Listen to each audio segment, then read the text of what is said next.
안녕하세요. 메디치 미디어 시청자 여러분. 예. 밖에 벚꽃이 참 잘 폈습니다. 좋은 계절이 왔는데, 오늘은 또, 정시의 시즌에서 잠깐 비껴나서 저자분을 모셨어요. 저희 메디치 미디어 최근 나온 신간이에요. 제목이 우파 아버지를 부탁해. 예. 이름이 제가 봄 얘기했는데요. 김봄 작가십니다. 안녕하세요. 반갑습니다, 여러분. 네. 그리고 오늘 시청자분들 너무 놀라실지 모르는데요. 일단 소개부터 할게요. 김선민 원장님 나오셨습니다. 네, 안녕하십니까. 예. 아니, 엊그저께 이혜민 후보님 네. 인터뷰를 했는데, 네. 거기 댓글에 뭐가 달린 줄 아세요? 근데 김선민 원장님은 요새 왜 안 나오세요? 제가 그 댓글 달았어요. 내일 모레 나오십니다. 감사합니다. 네, 그랬더니, 거기 또 아마 유세 때문에 바쁘실 거예요. 그래서, 이 팬이 형성이 되셨습니다. 네, 본부장님 덕분입니다. 아니, 저희 두 분 다 메디치 미디어의 아주 중요하고 소중한 저자세요. 지금 저분이 왜 여기 나오셨지? 네, 그 얘기 이제부터 편하게 이해하실 수 있습니다.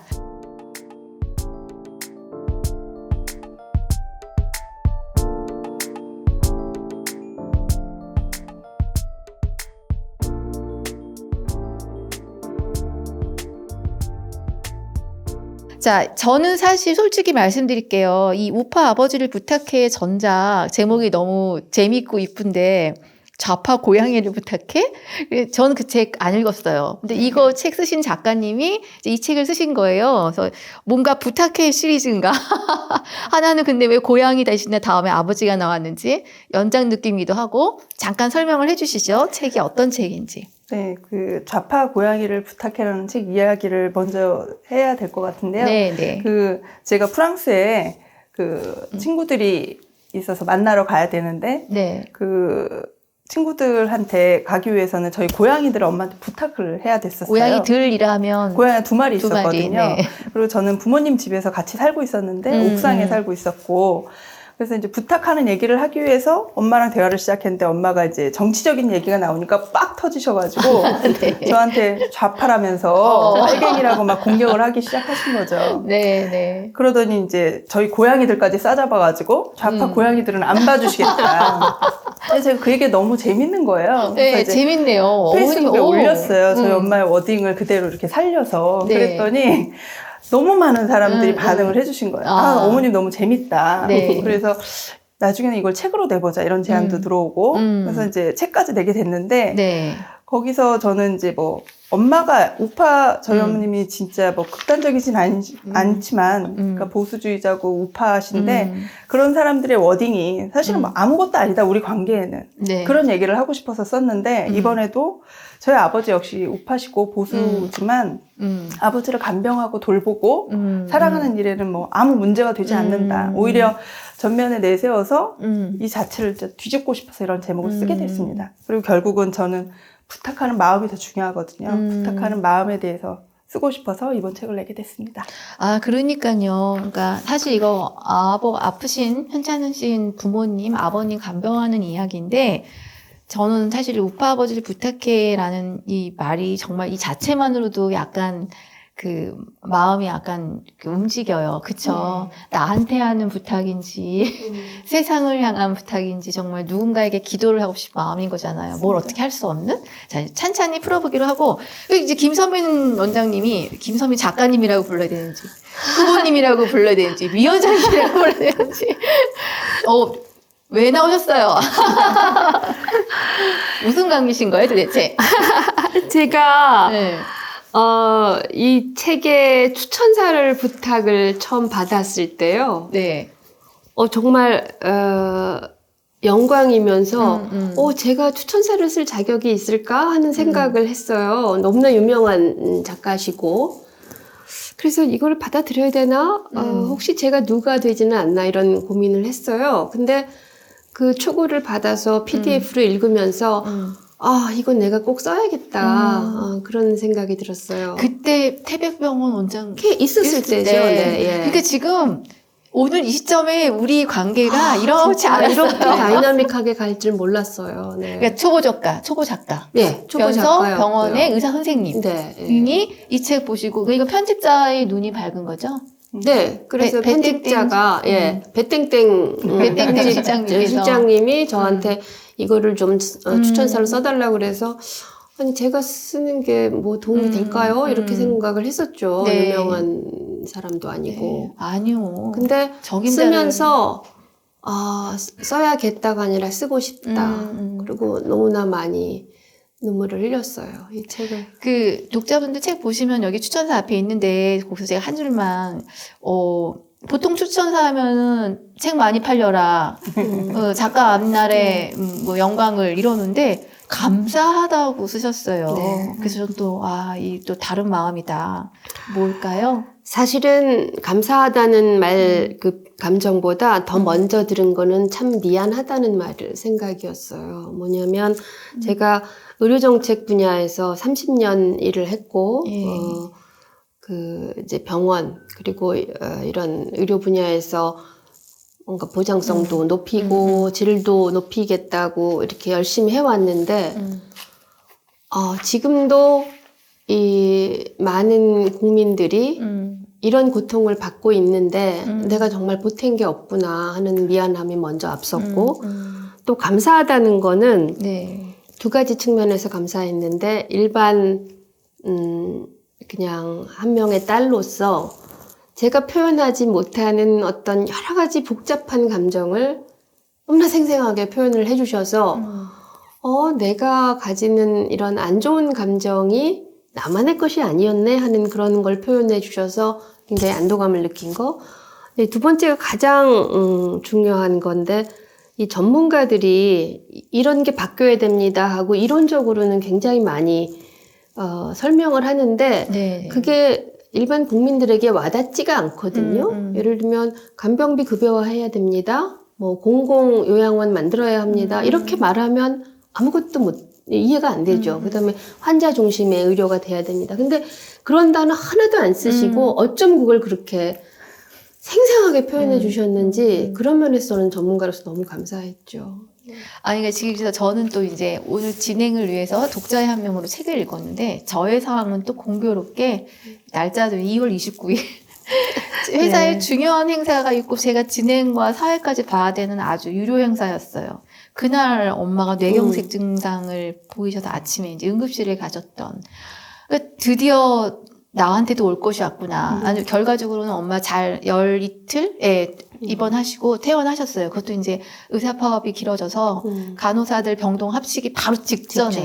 예. 그리고 그 구급차도 받을 수가 없는 상황에서 2대만 돌리고 있었는데 2대가 다 나갔으면 못 오는 거였는데 한 대가 그나마 남아 있어서. 그러니까 이제 우리 엄마는 살 운명이다라고 생각해서 엄마 살 운명이야 이러고 이제 격려해드렸는데 그런 경험을 하고 나서 이걸 읽으니까 요 안에 사례들 중에 상당 부분이 제가 다 직접 경험한 것들이에요.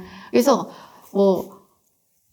대표적인 게 이제 비용 문제는 이따 얘기하고도 이게 형제간에 어쩌면은 약간의 네, 다툼과 맞아요. 갈등이 이 부모님 문제부터 형제간에 자기 어른인데 뭐 섞을 게 있겠어요. 근데 엄마 아프기 시작하니까는 시간과 돈에 대해서 서로 내놔. 네. 할 수 있어 없어가지고 이 대충 다정했던 형제들이 뭔가 불편해지는 거죠.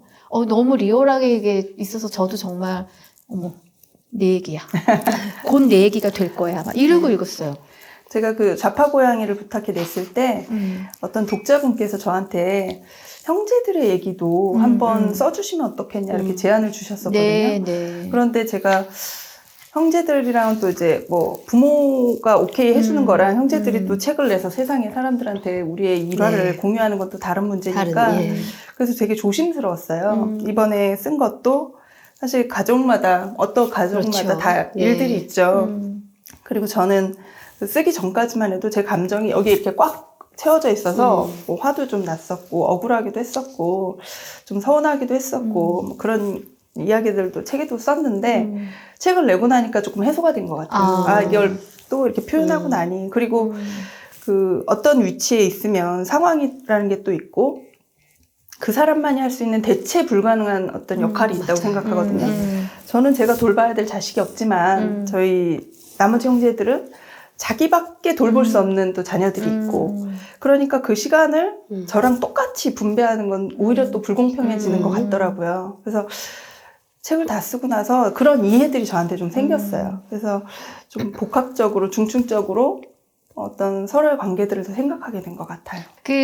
사실은 이게 조금, 어떤 아픈 이야기를 해서 이런 거 읽고 그 슬픔과 아픔이 이렇게 전달될까봐 일부러 책 피하시는 분들이 계시는데 지금 작가님 말씀하신 거에 보면 여기 안에 일단 아버님 얘기가 나오니까 지금 건강 상태 여쭤봐야 될 것 같아요. 네. 네, 괜찮으십니까?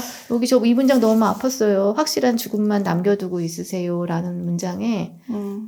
뭐 좋다고 말할 수는 없겠죠. 저희 아버지가 키가 170, 원래는 3이었는데 지금은 조금 줄으셨겠죠. 근데 체중이 43kg예요.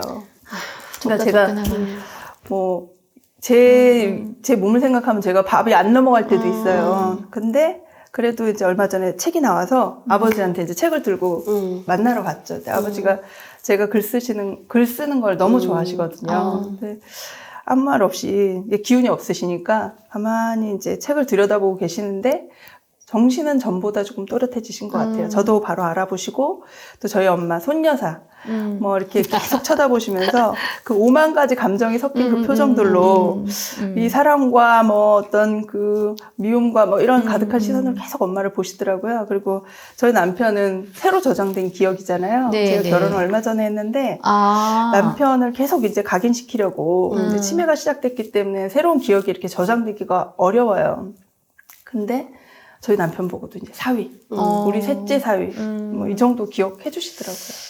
그래요. 그 아픈 시간이지만 어떻게 보내냐에 따라서는 또 사실은 그래서 여기 뭐 아버님 영상으로 남겨두고 한다는데 저도 거기서 좀 힌트 얻어서 아무래도 엄마랑 좀 해야 되겠다라는 아버지는 하나도 없었어 그게. 자 근데 이제 어쨌든 부모를 돌보는 간병 이야기 내용이니까 그 보호받지 못하는 환자의 권리편에서 저는 정말 상상하기 좀 싫었어요. 네. 제가 지금 사실은 매일 아침 저녁으로 우리 엄마한테 어디 안 보낼 테니까 대신에 내 말 들어. 혼자 할 수 있다고 하면 안 돼. 막 이제 이러면서 주의를 주는 거예요. 어디 안 보낼 테니까를 앞에다가. 그래가지고 우리 엄마만 해도 어디를 가는 거에 대해서 굉장한 스트레스를 받으시는 거예요. 내가 요양병원에 가면 죽으러 가는 거다. 네, 이런 네, 거잖아요. 네. 근데 책을 보면 솔직히 약간 그런 실상이 나와요. 네. 근데 말씀드리기 조심스럽죠. 열심히 또 서비스를 네, 하는 맞아요. 분들 입장에서 네. 이렇게 호도가 될까봐. 근데 사례를 국한하더라도 진짜 그렇게 보호자가 아침 저녁으로 신경 쓰지 않으면 권리를 보호받지 못하는 상황인가? 그래도 보호를 받지 못한 상황이 종종 생기고 그럼에도 불구하고 계속 문제 제기를 하고 네. 보호자가 이제 각성을 하고 있어야 예. 그 분들도 의료진들도 더 신경을 쓰시는 것 같아요. 그러니까 제가 겪은 데는 되게 이제 특수하고 네. 한정적인 어떤 제 개인적인 체험이지만 제가 이런 얘기들을 뭐 주변의 지인들이나 친구들한테 하면 다 비슷하게 요양병원이나 특히 사설 네. 뭐 양로원에서 겪은 뭐 일들을 요양원에서 겪은 일들을 저와 비슷하게 말씀하시더라고요. 그래서 저는 이 사설과 국립의 차이, 이 기본적으로 관리되고 있는 시스템 차이는 엄청나다고 맞아요. 생각하고 네. 저희 시부모님께서도 요양원은 안 가고 집에서 돌아가시겠다고 그런 말씀 종종 하세요. 그만큼 이제 그 곳에 대한 공포가 있으신 거죠. 네, 네. 근데 제가 지금 저희 아버지를 국립요양원에 모시고 있는데 너무나 만족해요. 그래서 그 분들의 체계나 이런 게 우리가 이런 시설은 어쨌든 우리의 미래가 마지막 머물 공간이 이런 공동간병이나 어떤 국가의료 시스템 안에 들어가야 된다면 그런 저변을 좀 확대해 주시면 어떠나 그런 바람이 저는 책에 좀 녹아 들어갔으면 해서 그 부분을 좀 힘줘서 썼거든요. 자, 그러면 이 대목에서 전문가 말씀을 좀 들어봐야 돼. 일단 요양원 시설에 관련된 거 우리 원장님이 심평원장님 하셨으니까 네. 그다음에 요양보호사가 등장하잖아요. 네. 사실 전 이번에 엄마를 이제 일반 병원에서 간병을 하면서 결국은 이제 마지막 나흘을 이제 간병인을 썼는데 지금 액수를 얘기해도 되나? 하여튼 하루에 얼마예요? 네. 저는 그게 24시간 케어니까 당연히 최저임금이 안 된다는 거 인정. 근데 이제 약속된 금액인데 결국은 하루 지나서 이러면 힘들어서 못하지요. 맞아요. 이러면서 결국은 더 달라고 그래서 웃돈을 드렸어요. 맞아요. 이제 두 번의 경험을 다 그랬어요. 마음은 비웠는데 내가 못하는데 어떡하겠니? 부탁드리는 처지인데. 그래서 이 요양보호사에 대한 문제, 관리체계 문제하고 요양원하고는 좀 분리를 해서 봐야 되는 건지 모르겠는데 지금 어디까지가 국가가 개입해서 좀 제도적으로 도우고 있는 건가요? 지금 이제 가장 핵심적인 문제를 그 작가님께서 아주 이렇게 정확하게 짚어주셨는데요. 예. 요양보호사, 뭐 제가 요양보호사 이런 분들이 있지만 가장 간병 요양보호사의 문제는 이게 그냥 사적 계약에 맡겨 있어요. 근데 병원에서 간호사나 의사나 이런 다른 분들, 무슨 물리치료사 이런 분들은 병원에 소속되어 있어서 이른바 공적 영역에 소속되어 있으니까 이분들이 질도 잘 관리가 되고 비용도 국가에서 컨트롤을 해요. 네. 그리고 통째로 저희는 병원에 가면 그 병원장과 저와의 문제죠. 나머지 노동자들은 병원장이 알아서 관리할 문제인데 이 간병인만 유일하게 환자와 직접 사적인 계약에 이렇게 놓여 있어요. 그러니까 심평원 무슨 또 건강보험공단 이런 데가 아무 데도 관리를 안 하고 있는 거예요. 세 가지 문제가 있는데 우선 비용도 지금 통일이 안 되고 있죠. 그리고 뭐 비용을 낼 만큼 내도 굉장히 미안하거나 혹은 부당하거나 이렇게 되고 두 번째는 질이 관리가 안 돼요. 누군가 이 질이라는 거는 그냥 개인의 선한 의지에 맡겨서 되는 게 아니라 항상 기관에서 철저하게 모니터링하고 질을 높이기 위한 노력을 공식적으로 해야 되는데 그게 안 되고 있죠. 세 번째는 이것도 관과되는 문제인데 간병 노동자들이 보호를 받지를 못해요. 아, 그분들도. 거꾸로도. 그쵸. 예, 노동에 거꾸로도. 대한. 그렇죠. 그러니까 이 세 개를 전부 다 하려면 빨리 이 간병 서비스라는 것이 공적 영역에 편입이 돼야 돼요. 바람직한 거는 이 병원이나 혹은 요양원에서 직접 고용을 해서 이렇게 해야 되고 그다음에 비용도 그냥 보호자들이 알아서 이렇게 사적으로 주는 게 아니라 공적인 영역, 그러니까 뭐 건강보험이든가. 그러니까 그 정당한 게 책정이 되면 좋겠던 거예요. 예, 그게 굉장히 핵심이고 사실 한국 사회에서 의료나 돌봄 영역에서 지금 가장 문제의 크기가 큰 것이 그 부분이죠. 예. 근데 그 부분에 대한 대책도 없고, 그다음에 그건 그냥 개인에게, 가족에게 맡겨 있잖아요. 근데 사실 저는 간병 그 서비스 받으면서도 정말 죄송한 게 제가 그렇게 기운이 없는지 몰랐어요. 엄마 하나를 이렇게 컨트롤을 못 하는 거예요. 이렇게 부축하는데도 잘 못하고. 근데 그분이 하시는 거 봤는데 너무 잘하시는 거예요. 그래서 이것도 정말 아무나 할 수 있는 게 아니고 교육받아야겠지만 기운도 써야 되고. 근데 그분들 얼마나 그분들 그래서 직업병도 굉장히 많으세요. 연세가 저보다 많으신 예. 맞아요. 네. 70대 분들도 되게 많으셨고, 그러니까 여성 노동자들이, 그러니까 저희 아버지 이제 남성이고, 그래서 거꾸로 몸을 못 움직이고, 그러니까 거동을 못 하시고, 콧줄 끼시고, 그런 남자 환자는 요양원에서도 거절을 되게 많이 당해요. 요양병원에서도 베드가 없습니다. 근데 그 전까지 상담할 때는, 뭐 어느 정도의 그 병증을 앓고 계시나요? 그래서 상담이 진행되다가, 남자고, 거동 불편하면 바로 죄송합니다, 이렇게. 네. 그래서 정말 저희가 가기 싫었던데 갈 수밖에 없는. 정말 필요로 하는 분들이 보호를 못 받죠. 네. 그리고 이제 딱 몇 킬로세요? 하고 네, 물어봐요. 맞아요.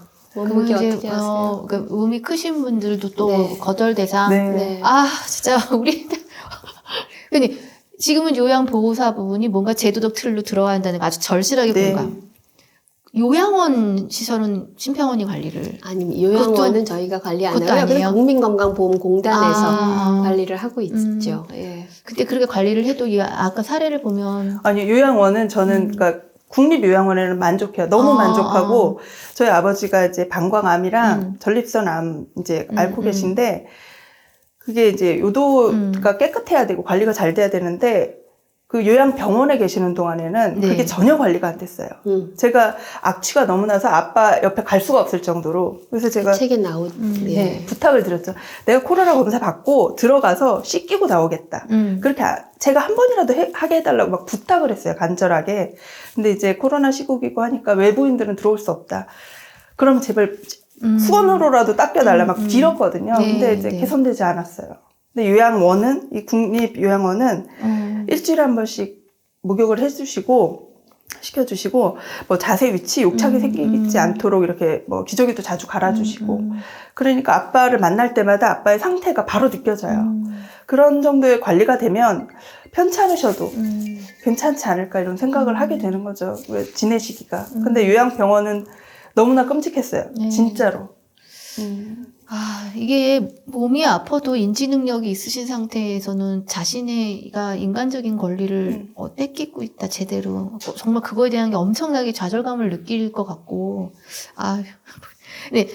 책의 문재인 케어 편, 이거는 직접적으로 좀 느낀 효능감은 좀 있으세요?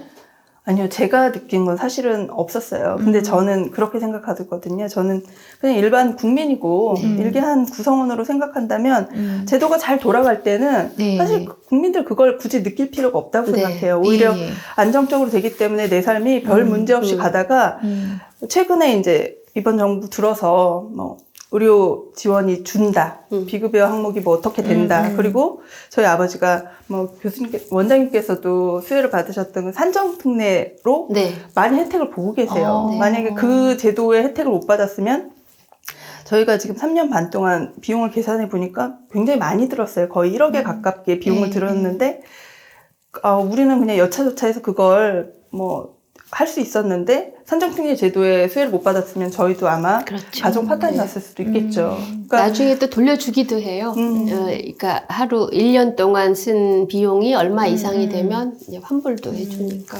네, 근데 그런 제도가 축소되거나 폐지될 뭐 거라는 그런 기사를 또 얼마 전에 접했거든요. 그러니까 뭐 덜컥 겁이 나는 거죠. 아, 그쵸. 문재인 케어를 생각했을 때는 어떤 제도가 어떻게 내 몸에 딱 안착될 거라는 상상을 못 해도 그래도 안전하게 우리가 의료 서비스를 누릴 수는 있겠구나 이런 그 가능성에 대한 상상을 했었는데 이제 불안해지기 시작했어요. 불안하죠. 네네. 네.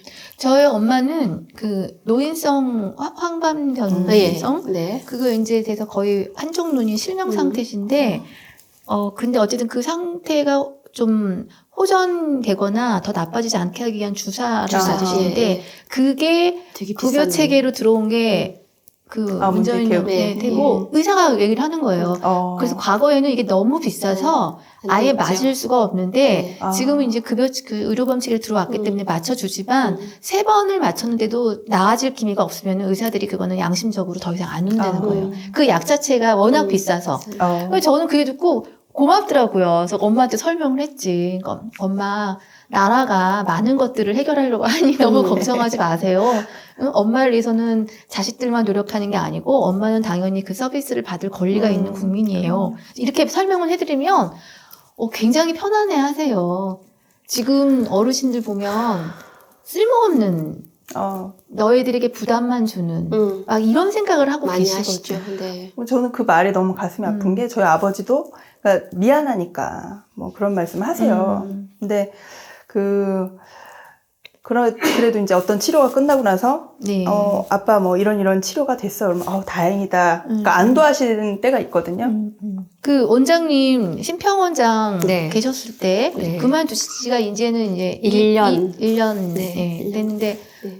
뭔가 좀 더 심평원이 했던 일들 관련해서 지금 얘기되고 있는 것들에서 나빠질 것들에 대한 우려가 되는 게 있으세요? 제가 심평원의 이제 기획이사부터 하면은 작년까지 5년 동안 이제 경영진으로 일을 했는데 그때 굉장히 바빴는데 직원들이 굉장히 자긍심이 있었어요.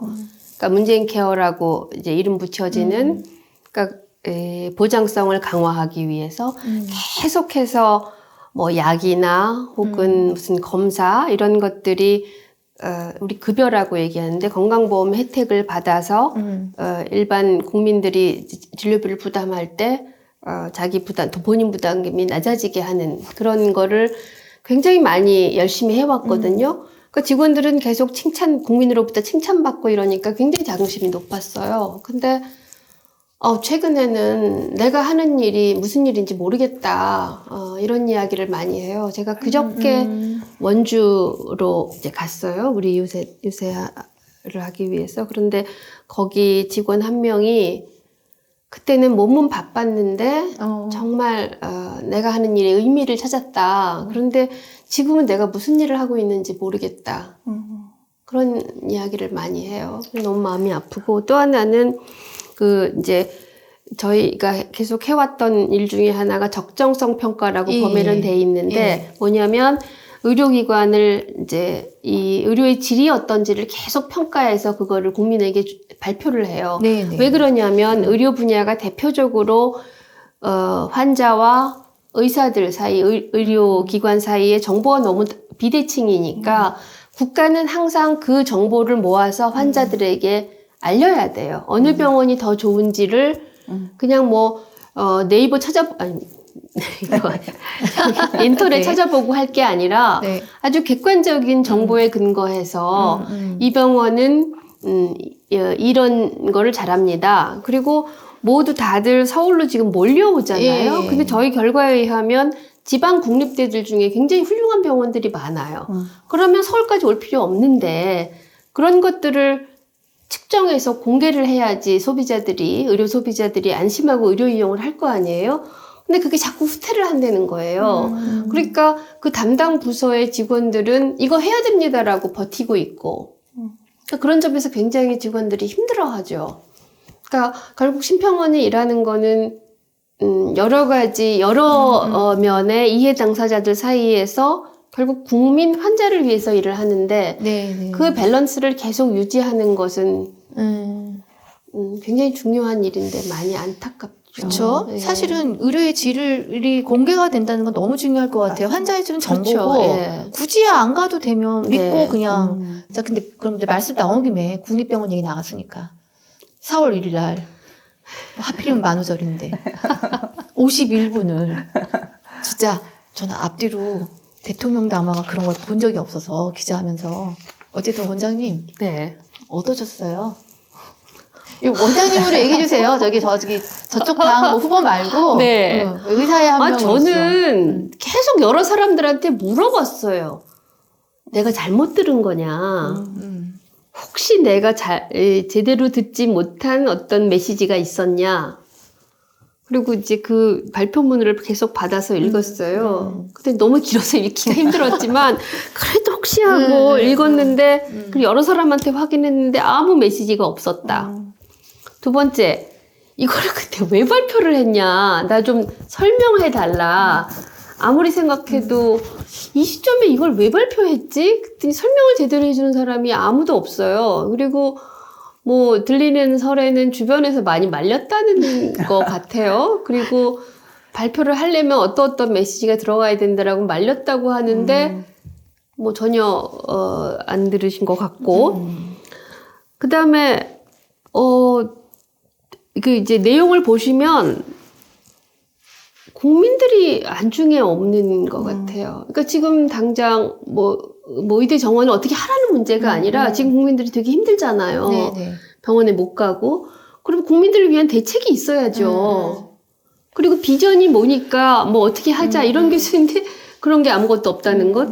그 다음에 파업하는 의사들 분명히 문제가 있지만 정책의 중요한 당사자인데 이렇게 범죄 집단으로 모는 듯한 뉘앙스를 발표해서 이 상황을 완전히 파국으로 만들어 버리는 게 어떤 의미가 있나? 왜 그러셨을까 하고 정말 물어보고 싶어요. 국민을 위해서 뭔가를 해야 된다. 그럼 이게 국민을 위했나요?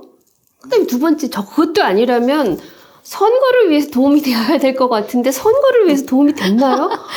정말 궁금해서. 예. 정말 재밌었어요. 국힘 그거 하고 비공식 공식 반응들 장난 아니었잖아요. 대통령 탈당하라는 주장도 나왔었죠. 그리고 지금 선거 치르는 선거 쪽에 대장님께서는 숫자가 중요한 게 아닌데 왜 그러시냐 그러죠. 아니 근데 저는 오히려 그 대통령 말 중에 2,000명은 최소다. 우리가 분석한 건 합리적인 숫자 갖고 오면 대화하겠다. 공을 일단 넘기는 든다게 의사들 보고 숫자 갖고 오래요. 아니 이걸 왜 지금 처음부터 어떻게 증언을 해갈 것인가에 대한 이야기들을 그리고 저는 원장님 저랑 인터뷰할 때 했던 얘기요. 신문에 나오기 시작했어요. 네. 보셨죠? 네. 그 꼼수, 함정. 아, 예. 네. 그러니까 그게 이제 제가 그때 말씀드린 게 그때 특종이라 그랬죠. 특종. 근데 뭐였냐면 서울에는 의사 0명이라고 영명. 얘기를 했는데 수도권에 병상이 있는 그 대학의 그 증원이 764명이었어요. 그러면 지역의 의사를 늘려야 되는데 수도권에 병상이 있는 병원에 늘리게 되면 이 학생들은 예과 때만 지역에 갔다가 본과부터 서울에서 실습하고 그다음에 전공의도 서울에 있는 병원에서 할 가능성이 높으면 수도권의 의사가 배치가 많이 돼요. 그리고 그때 연계해서 기사가 나왔겠지만 지금 수도권의 병상 대형 병원들이 6,600병상을 늘리려고 하고 있거든요. 그러면 이 의료라는 게 절대수도 중요하지만 지역과 수도권 간에 이 비율이 중요한데 그러면 지역 의료는 완전히 머릿속에 없다는 얘기죠. 그러니까 우리들이 약간 착시를 할 수 있는 게 뭐냐면 병원은 병상을 늘려서 돈을 벌어야 하기 때문에 의사 숫자가 많이 필요합니다. 특히 전공의, 값싼 전공의들. 예. 그러니까 당연히 그러니까는 병원에서는 의사 숫자 정원을 늘려줘. 국민을 얘기하건 말건가 간에. 네. 몰려오는 환자를 거부할 이유가 없으니까. 그 대학은 또 벌어야 되잖아요. 학생 수 늘려서. 그렇죠. 예. 그러니까 지금 의사 수를 늘리고 싶어하는 분명한 이해 집단들이 있어요. 늘려야 해요. 예. 네. 그리고 뭐 어쨌든 의사가 부족하니까 우리 네. 가면 종합병 가면 3분 진료도 어려우니 솔직히 말하면 속상하죠. 네. 근데 이제 의사분들의 이야기를 듣고 늘고자 하는, 그럼 이거를 한 테이블에서 뭔가 좀 잘 정리할 수 있을 텐데, 여튼 이 지경까지 갖고 왔습니다. 그래서 뭐, 아유, 저는 모르겠어요. 이게. 정말 굉장한 분이신 것 같아요. 이 책을, 슬픈 이야기 때문에 스트레스 전가받고 싶어서 안 읽을래 말고 읽으면 어떤 도움 되는지 독자분들께 자랑해 주십시오. 네, 우선 뭐 술술 잘 읽힙니다. 제가 잘 읽혀요. 네. 너무 잘 읽혀요. 문장은 좀 잘 씁니다. 그리고 제가 저희 가족 그 얘기 좌파고양이 썼을 때도 사람들이 저희 가족 캐릭터가 너무 생생하게 살아있어서 너무 재밌었다고 특히 했거든요. 우리 여사님 한번 네. 뵙고 싶기도 하고. 너무 통쾌해요. 그리고 이 문장 하나하나가 네, 저희 그 가족 구성원들끼리 있었던 그런 얘기도 뭐 제 나름의 뭐 재치발랄한 그런 문장으로 구성한 챕터도 있고 네, 네. 저희 아버지도 원래 이렇게 말에 재치가 있고 재간둥이세요. 네, 그런 부분들이 조금 드러난 그래서 이게 뭐 슬프지만 네. 슬픈 얘기가 들어가지만 그게 슬픔을 계속 전제해서 끌고 가지는 않거든요. 그래서 유쾌하고 또 나의 위치 그리고 나의 미래 가족들과의 관계 뭐 이런 것들을 좀 생각하게 해주는 책입니다. 봄날 이렇게 끼고 다니시면서 읽기에 잘 읽히니까 즐거운 시간이 되실 겁니다. 혹시 드라마는 이렇게 제작 계획은 없으세요? 드라마 하면 짱 너무 잘 맞아요. 될 것 같은데. 저는 그 자파 고양이를 부탁해랑 네. 제가 그 사이에 아빠가 입원해 계시는 동안 너 뭐 먹고 살쪘니? 제가 음식을 먹고 살쪘던 이야기들 저를 살찔 수밖에 없었던 음식의 얘기를 쓴 책이 있거든요. 예. 그 세 개를 묶으면 우리나라의 현대사회도 관통하면서 네. 인간과의 어떤 여러 감정을 나눌 수 있는 그런 드라마를 만들 수 있을 것 같은데 꼭 나오면 좋겠어요. 네. 근데 실제 뭐 가족 드라마 집안에 누가 아팠는데 병관하면서 우울한 게 아니라 현명하게 대처하는, 저는 사실 그렇게 지금 이 책 옆에 두고 읽을 참이에요. 왜냐면은 이미 한번 큰일을 겪을 뻔 했고 어머니 나이가 이제 85이시기 때문에 건강하신다고 그래도 사실은 조건이 그래서 내가 마음의 준비를 어떻게 해야 되는지 상황이나 알다는 측면에서 저한테 굉장히 정보로서도 도움이 되더라고요. 우리 원장님은 추천해 쓰신 분으로서 또 한 말씀. 진짜 책이 빨리 들어갔어요. 이렇게 종이책이 아니고 PDF로 읽어야 되면 좀 분산되잖아요. 근데 그냥 너무 재밌게 읽었어요. 그러면서도 진짜 웃고 울고 그게 왔다 갔다 하면서 빨려 들어간 그런 재미가 있었고 그래서 그거를 꼭 독자 여러분들이 한번 이게 한번 잡으시면 후회하지 않으십니다. 그래서 꼭 읽으시기를 추천드리고요. 그다음에 정말 생각해야 하고 생각하고 있는 건데 우리가 이렇게 흘려 지나가는 그런 많은 문제에 대한 그런 차관 혹은 제시 이런 걸 해주셔서 특히 저는 여기서 저도 지난 1월에 엄마가 돌아가셨거든요. 근데 그 과정에서 느꼈던 그런 많은 문제들 혹은 이런 부조리함 이런 것들을 느끼면서 이게 나 혼자의 문제가 아니었구나 하는 그런 안도감을 느꼈는데요. 특히 여기 보면 자기결정권 138쪽에 자기결정권의 부분이 내내 제가 생각했던 이야기예요. 앞으로 이제 우리가 담론으로 가져가면서 곧 해결책을 마련해야 할 것 같은 그런 부분. 그리고 네. 아까 제가 말씀드린 요양보호사의 문제, 그 문제. 그 다음에 또 하나는 환자가 중심에 있지 않다는 그 부분. 이런 부분들은 어떤 사회운동의 과제로도 하나 가져가야 되고, 그리고 누구나 다 현실에서 느끼는 그런 문제라서 한번 꼭 다 같이 한번 읽고 그리고 이런 자리가 우리 이렇게 셋이 할 게 아니라 다 같이 모여서 한번 할까요, 이야기 네, 너무 하면 좋습니다. 좋겠어요. 이게 질문 엄청 나올 것 같아요. 네. 실제로 나오고. 네. 그리고 사실은 저는 이 책에서 제가 그냥 모대우니까 누구나 시간 속에서 늙어간다. 내가 늙어 겪게 될 자연스러운 모습을 미리 네. 혐오하진 않았으면 한다라는 네. 문장에 사실 저는 아버지를 좀 허망해 보냈어요. 그래서 엄마한테 그걸 대놓고 반성을 서로 말하기 힘들잖아요. 부모님을 어떻게 보내는 과정에서 상처들을 다 입으니까 말은 못했는데 그래서 저는 엄마는 그렇게 보내고 싶지 않아서 사실은 약간 엄마에게 조금 더 잘하는 측면이 있는 거예요. 그러니까 돌아가신 분에게 어떻게 할 수가 없으니까 그러니까 엄마의 마음은 덜 다치게 하면 좋겠다라는 이제 그런 생각을 하는 거죠. 근데 굉장히 자주자주 똑똑한 엄마가 자기가 늙어서 아무것도 할 수 없고 자식에게 불편함만 끼친다는 걸로 진짜 한탄을 하실 때 너무 속이 상한 거예요. 이제 곧 저희 문제예요. 저는 지금 당장도 그쵸. 이게 나의 문제, 이제 남은 마지막 문제가 그 문제인데요. 예. 그래서 참 잘 죽고 싶은데 잘 죽기가 쉽지 않은 세상이고, 뭐 세상 탓을 하는 게 아니라 우리 인간 자체가, 그래서 좀 그런 이야기를 터놓고 얘기해서, 긍정적으로. 네. 그러니까 너무, 저는 그래서 우리 어머님하고도, 손 여사님, 네.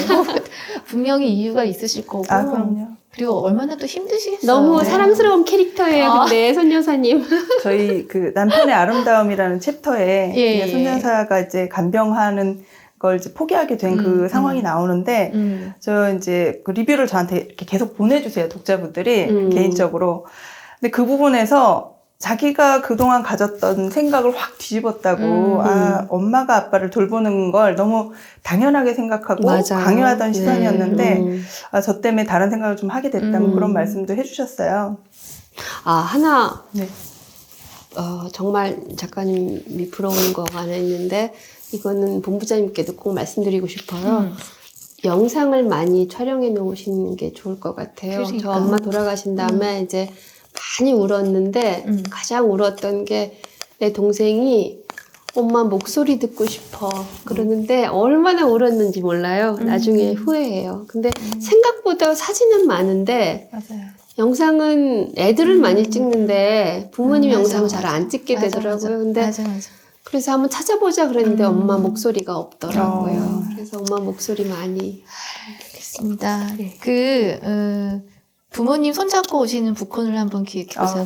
좋겠어요. 네. 제가 이게 너무 좋다고 생각하는 게, 저는 이제 글을 가르치는데, 감정은 우리가 이게 안에 멈춰서 시커멓게, 네. 뭐 시퍼렇게, 시커매요. 예, 네.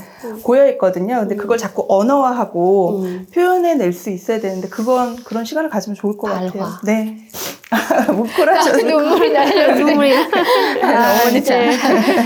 자, 어쨌든 작가님은 책 쓰시느라고 진짜 고생하셨고, 여전히 아버님 잘 돌보셔야 되고, 손녀스님하고도 싸우셔야 되고, 원장님은 바쁘신 와중에 이게 책임감을 가지고 나오셨으니까 작가님, 인사 한 말씀 할 기회 드리죠? 아, 네. 지금 부족해요. 저기 당대표께서 헌법소원을 하셨는데 여러 가지를 못하게 하는데 유일하게 할 수 있는 것 중에 하나가 이게 또 유튜브니까 예, 네. 원장님께 기회 한번 드리는 네. 거예요. 아, 제가 아까 말씀 안 드린 게 있었는데요. 예. 이 초고를 보내주셔서 읽고 있는데 당대표께서 영입 제안을 하셨어요. 아, 그때가 예, 그때 딱 읽고 있는데 제안을 하셔가지고. 익십하셨던 그때. 예, 그때 영입 제안을 하셔가지고. 근데 이 책이 굉장히 영향을 미쳤어요. 선택하시는데. 네, 내가 못한 게 너무 많다. 그리고 이거 해야 된다 하는 그 생각을 하게 만든데, 이 책이 이렇게 그 시기적으로 딱 굉장히 맞아 떨어지고 딱 그때였어요. 쓰고 있을 때.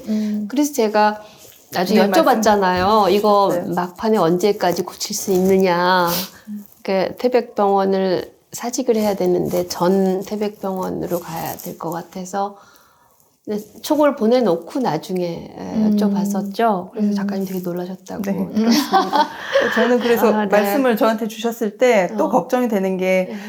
뭐, 원장님께서는 또 정치랑 엮이면 이 작가한테 혹시 네, 피해가 될까 그래서, 걱정을 네, 하셨다는 거예요. 그래서 저는 이런 걱정을 내가 어디를 지지하고 어디에 가든 이런 걱정이 없는 게 정상인데 우리가 서로 이런 걱정을 한다는 게 좀 안타깝습니다. 근데 어쨌든 너무 귀한 인연이에요. 네, 너무 감사한 인연이고, 그래서 작가님께는 정말 감사.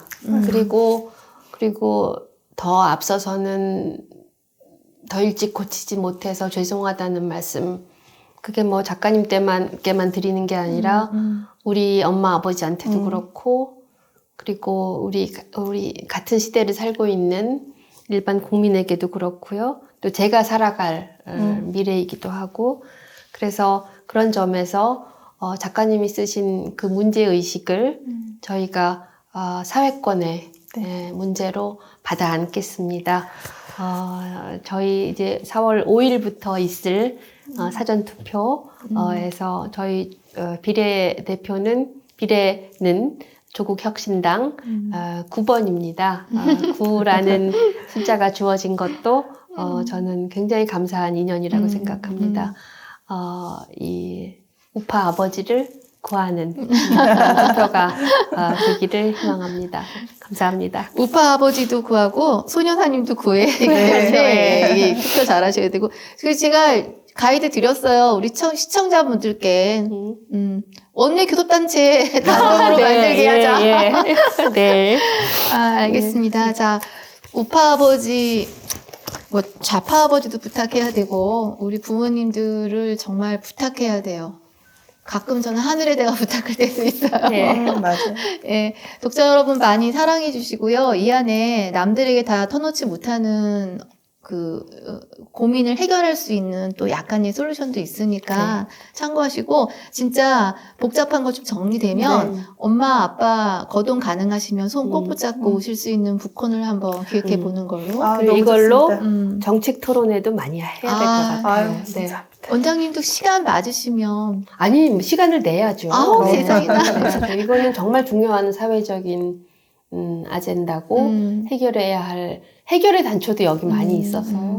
네. 아픈 의사 다시 가운을 입더니 옆에 세워놔야 돼요. 네. 이거 다 두 분 다 저자에서 만난 메디치의 저자라서. 메디치도 이렇게 훌륭한 저자를 잘 발굴해요. 이런 인연을. 예. 자, 시청자 여러분, 감사하고요. 예, 책 많이 사랑해 주십시오. 네. 네. 원장님도 감사합니다. 많이 사랑해 주십시오. 감사합니다. 예, 감사합니다. 고맙습니다.